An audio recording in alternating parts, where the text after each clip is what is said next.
dilakukan untuk memaksimalkan kekebalan komunal dari penularan COVID-19.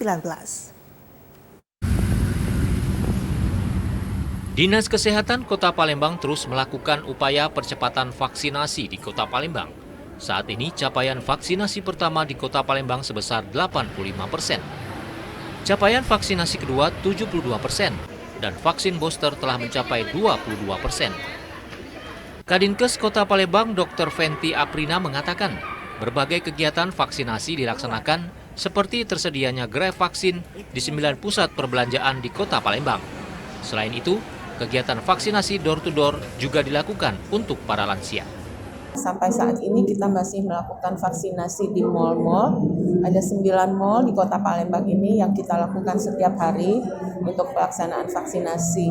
Dari mulai mal dibuka sampai dengan jam 8 malam. Itu kita menugaskan tim vaksinator dari Puskesmas untuk standby di mal.